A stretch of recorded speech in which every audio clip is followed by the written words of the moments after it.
Mission Impossible: The Final Reckoning is supposedly the last installment of the Mission Impossible franchise and Tom Cruise's final portrayal as super spy Ethan Hunt. This is the 8th installment of the series and the conclusion of one of the longest and most profitable movie franchises in cinematic history. I say supposedly because if the past is any indication of the future, there may be future installments in years to come. But before we head into our review, please help to grow our channel by pressing the subscribe button in the lower right corner of the screen, like the video, and share it with your friends once we finish. Now that we've done that, let's begin our insurrection. This installment of Mission Impossible is director Christopher McQuarrie's 4th collaboration with the franchise and 5th collaboration with its star, Tom Cruise. This chapter in the Mission Impossible franchise is the continuation of the last installment entitled Mission Impossible: Dead Reckoning Part 1. It concludes the story of super spy Ethan Hunt as he squares off with villain Gabriel, played by Isaiah Morales. Ethan Hunt and his team must destroy the AI program called the Entity before it triggers a nuclear holocaust that will eradicate humanity. The stakes, as always in this installment, are exponentially high, and if Ethan Hunt fails, hundreds of millions, if not billions, will perish. One of the interesting things about the Entity is its influence. Not only does it manipulate other programs online, but it generates AI content that influences and indoctrinates people that watch it. Of course, this is a commentary on the modern world. With the emergence of AI, the Entity represents a growing concern that we notice today. People have difficulty distinguishing between reality and computer-generated images seen on Google, Facebook, Instagram, and other social media outlets. In the final reckoning, former enemies become allies to neutralize this threat. This adds new additions to Ethan Hunt's team and reintroduces old characters from the original movie. And on a side note, it was awesome to see Auntie Angela Bassett strutting as the President of the United States. I just wanted to throw that out there. As usual, Tom Cruise delivers a physically charged performance where you see him jump into the ocean, survive night fights, hang from airplanes, battle goons in multiple mid-air fisticuffs. In the classic Tom Cruise fashion, he runs his ass off.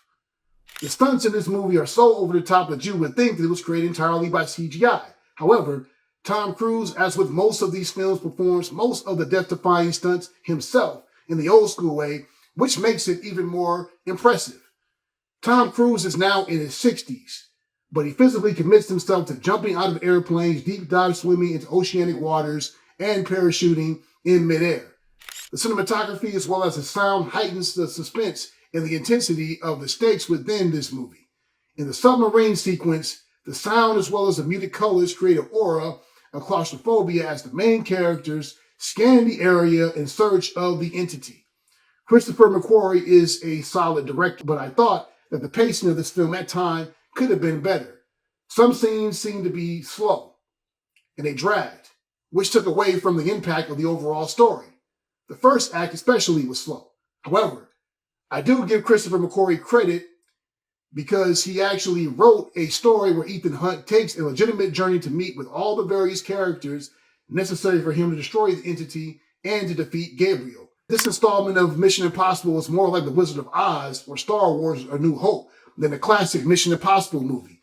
I can tell that McQuarrie used Joseph Campbell's book entitled The Hero's Journey, which places the character on a path to meet a challenge, and they need the assistance of other characters to accomplish their goal.